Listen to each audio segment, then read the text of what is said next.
In our zone, I got that sunshine in my pocket, got that good soul. Hello, Central European entrepreneurs, investors, and supporters of the Romanian startup ecosystem. My name is Dan Kaplan, and today I'm going to start by telling you why you've made a good choice to be here in your seats right now, listening to this talk about how to get your strategic story right. The reason you've made a good choice is that among the top 20 reasons that startups fail, at least 14 of them come down to not having a great foundational story, not investing in your foundational story, or not having any foundational story to speak of at all. Can you read? You probably can't. So since the text on the screen isn't that clear, I'll read a few of them to you. The first is no market need. The second is not the right team. The third is you got out-competed. The fourth is we had a pricing or cost issue. The fifth is that our product just was kind of poor. The sixth is that we needed or lacked a business model. The seventh is that our marketing was terrible. The eighth is that we ignored our customers. The ninth is that our product was mistimed and didn't really meet the market need at the right time. Lost track of them. Then there's lost focus, disharmony between the team and investors, a pivot that went bad, the founders and team just lacked the passion for their product and their market, and last but not least, the failure to pivot. Now, you've probably noticed that the word story doesn't even appear in any of those 14 reasons. But the fact is, the foundational story is the meta reason. It is the missing link. It is the one reason to rule them all.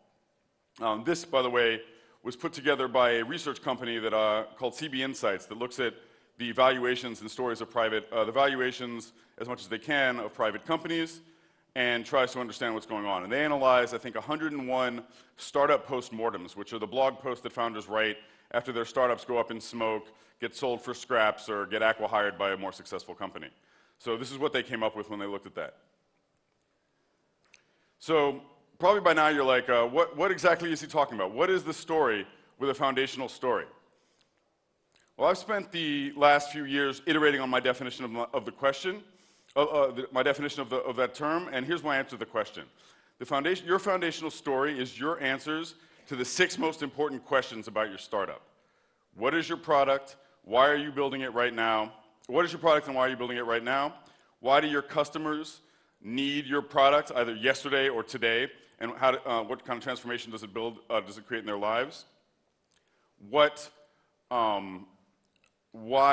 are you and your team exactly the right people to shepherd this idea from idea to product to market and beyond? And what is going to keep you ahead of the competition if you succeed and other people start entering your market? If you want your startup, you and your startup to beat the odds and have a real chance of long-term success, you're going to need very clear and compelling answers to all of those questions.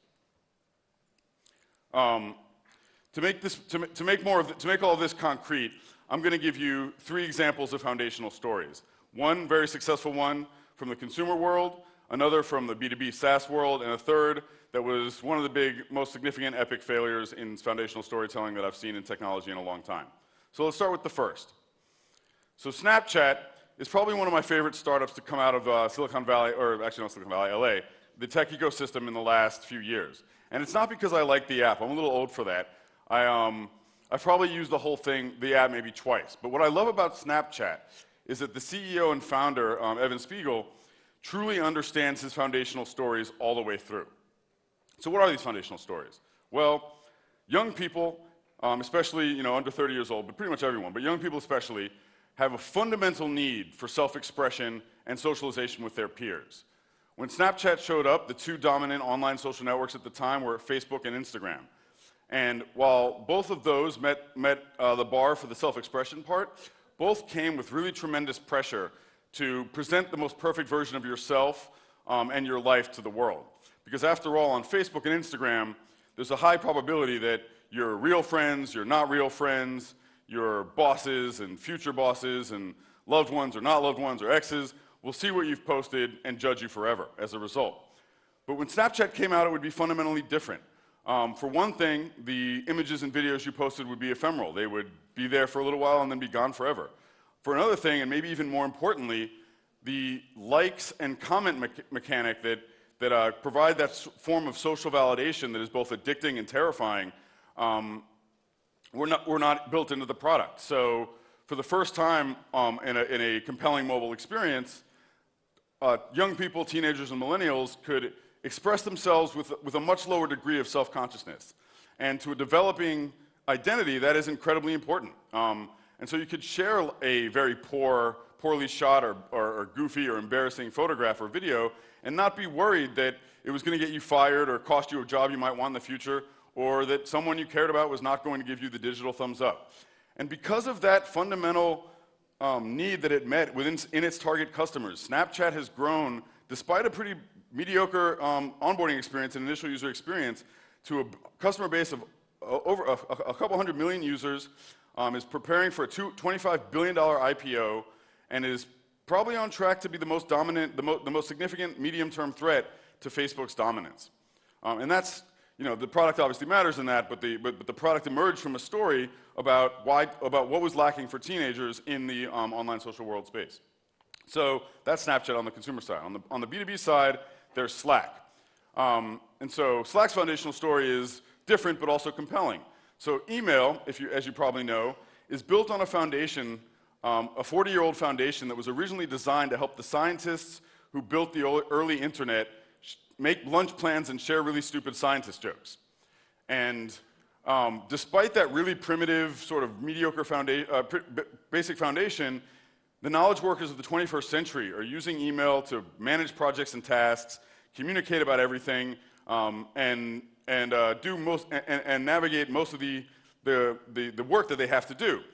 So in that environment, along comes Slack with a beautifully designed, very simple, very quick and easy to get started, and playful interface that makes communicating with your team remarkably fast, free, and simple, fun and simple. Now, you can argue that Slack doesn't completely solve the productivity and focus challenge, or actually aggravates it, but in terms of the burdensome, slow, heavy, clunky nature of email, Slack is a breath of fresh air.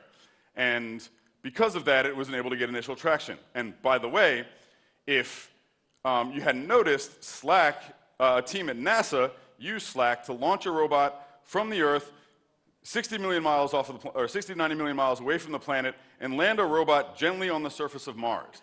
That's pretty effing cool, and if you want to be that cool, you should probably use Slack too.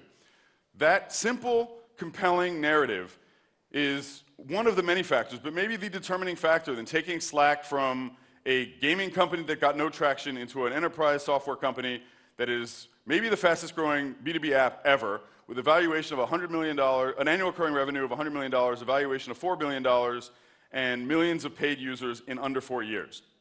So now that you understand the remarkable benefits that can happen when you do have a great foundational story, let's look at the downsides. What happens when the foundational story you have either isn't developed, isn't there, or is totally wrong?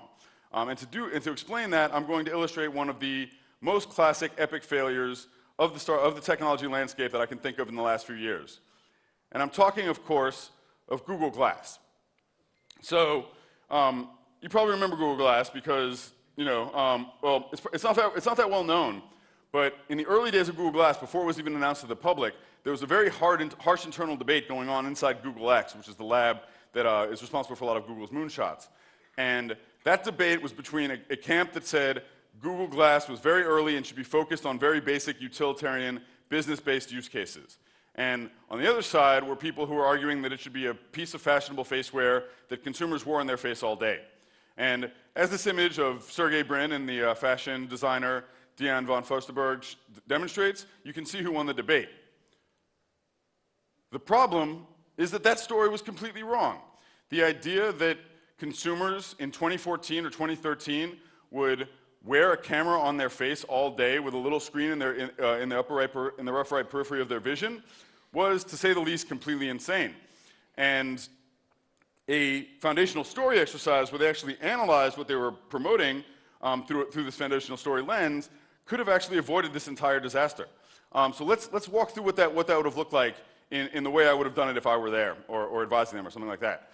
So you're sitting down at the table, you've got Sergey Brin, the product marketing manager at Google Glass, the product team, the head of engineering, Astro Teller, whatever, and you're sitting around at the table and you're talking, and you're saying, okay, so we've got this Google Glass thing, and we're thinking about bringing it to try to sell it to consumers and high-end consumers at a $1,600 price point and get them to wear it on their face all day. So how's that going to go? Okay, so, well, you've got a 2 to 3 hour battery life at most with this small device, and the solutions to long-term battery life are basically non-existent at the time. So if you're going to wear your Google Glass all day, that's going to mean taking it off your face to charge at least 2 or 3 times a day. So that's strike one against the story of an all-day face wearable. 2, more important problem. When you wear a camera on your face all day, what does that mean for the people that are around you, that you're talking to? Well, the fact is that when you're talking to someone and you're pointing a camera at their face, even if that camera isn't on, it's staring at them, and there's a high probability that they're going to think you're an asshole. So if you're a sociopathic, kind of arrogant, crazy person who doesn't really care that people think they're assholes, that's great. You're wearing this new piece of fancy technology, and you're inherently superior to everyone else. But most people don't think that way. Most people don't want to be perceived as assholes by the people around them, and as soon as they wear the camera on their face and thinking it's cool and people start telling them they're assholes, they're going to feel bad about themselves and not use it again. So that's strike 2, right? Like, people don't want to be assholes. So let's think about that little screen in your periphery. So that's kind of cool. You can pull data from the internet and show it in real time. It doesn't have to be in your face all the time, and you can look at it when you need it. But again, in conversation with people, they're going to assume that you're not paying attention to what they're saying, and half the time they'll be right. And back to that original point that people don't want to be assholes, you're going to fail at that too. So for the original use case that Google Glass launched with, which is a fashionable piece of faceware that you wore all day, you've got a battery life of mediocre battery life, a camera that doesn't work that well, a screen that distracts you, and the overabundant perception that other people hate you. Not really a compelling story for a new product. So I hope you get the idea from that. So by now you're like, who is this Dan Kaplan guy, and what does he know about any of this stuff? So let me give you a quick rundown on who I am and what I've done. Before I started my career in technology, I was a magazine journalist. I wrote, right out of college, I was writing articles between 5,000 and 10,000 words about pretty much anything I thought was interesting. It was kind of unfocused, but also exciting because I could dive into a world that I knew almost nothing about and learn as much as I could about it in a month and get paid pretty well, this was 2005, to write a long-form article about it. But around 2005, I started looking at the internet, and this was right before the Huffington Post launched, and so I realized that the internet was going to destroy the business model for the kind of writing I love to do. People's attention spans were going to die, but more importantly, the economics of page views and advertising were just going to kill that market. And so I was like, I got to get out of this. And after a couple of years of wandering and trying to figure out what my right path would be, I landed in product marketing. I got my first role at Salesforce, and moved from there to Twilio, where I was the first product marketing hire at Twilio. And from Twilio, I went to Asana, where I was the first marketing hire at all. In the last 3 years, I've had my own business where I help founders and executive teams with breakthrough products really figure out how to articulate their foundational stories and then use them to build marketing systems that really dramatically improve the rate of conversion from new website visitors to actual sales. And I've been running that business for about 3 or 4 years, and that's where it is right now. So that's me. So now that you know about me, I have a few more minutes to quickly tell you about how you can get your foundational story right. So here are the foundations of great foundational stories. The first one is get really, really precise about your target market. SaaS companies or small and medium-sized businesses really isn't going to cut it. That's way too broad. Even HR managers is too big. You got to get really, really specific, at least initially, about exactly who you're targeting, what types of companies they are, which people inside those companies are going to care about your message, and what fundamentally they care about. Which brings me to the point 2, which is empathizing with those target customers. Once you've sort of defined the constraints of your target market, you really want to do everything you can to get inside the heads of the people you're going to be selling to. And that doesn't just mean, like for businesses obviously want to make more money, they want to cut costs, they want to be more efficient, they want more time. That's sort of the first level of motivation. But to really create an effective marketing message, an effective story that really makes your product, your marketing and sales much more effective, you really need to get on a further level than that. So Start with that. Start with, go beyond make more money and understand the reasons behind making more money. Maybe they want to be richer than their neighbor, so they get a better looking wife or husband.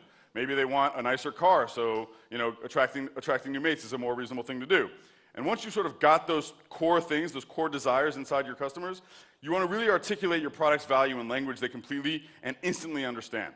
So from there, you want to sharpen your positioning, and that means to sharpen your positioning. I like to use a framework from Jeffrey Moore's classic book, Crossing the Chasm. And I'm running out of time, so I'll do this pretty quickly. This is a positioning template that I like to start with. It doesn't solve your positioning problem, but it's the baseline. And that's for blank your target customer who must solve X big problem. Our product is a new category or solution type that provides the #1 benefit of your product. Unlike competitors A, B, and C, our product does X, Y, and Z dramatically better. And getting really precise about this forces you to do a number of things. It forces you to be remarkably precise about who you're selling it to, what problem they have, what your product is, why it's different, why it's better. And if you can't do that, if right now you can take this template and fit your message into it, fit your positioning into it, you're way ahead of most startups, even ones that are pretty far along. If you can't, or if you struggle to it, or if you spend hours on it and still can't come up with something, it probably means that you haven't focused hard enough, thought enough about your customers' real problems, and understand the competitive landscape to understand what's different. So to make that concrete, let's look quickly at Snapchat's positioning statement. For tech-savvy millennials with smartphones who must share their personalities and socialize with friends while protecting their privacy, Snapchat is a new way to express yourself that provides a safe place to share self-destructing images and videos. Unlike Facebook and Instagram, Snapchat does not include likes and comments or store your images for the internet to index forever. Now that's not really Snapchat's official positioning statement. I came up with it sort of on the back of an envelope. But the fact that I could do that and it was so compelling to its target audience gives you a clear indication of why Snapchat succeeded. So from there, and this is we'll have to wrap up right now. You want to create your foundational story. And the mistake a lot of founders make is to make their products and the features of the heroes of their story. But the fact is, as hard as it is to hear, nobody cares about you, your product, or your team. Besides, you and your team care about your product. What they care about is what your product does for them. So when you're crafting your story, don't make yourself the hero. The story of your product, no matter how brilliant your engineering team and how great your designers, is completely boring to your customers in comparison to the story of how they use your product to become richer, more awesome, more famous, better looking, more successful at work, whatever it is that they really care about. That is the story that you want to go with. Start from there, build a story around it, and you'll have a foundation for a great product and a growth engine that will provide returns for years to come. Do that well, and you're great. Do that better than everyone else, and you're on track to do great things. I guess that's it. Thank you. Dan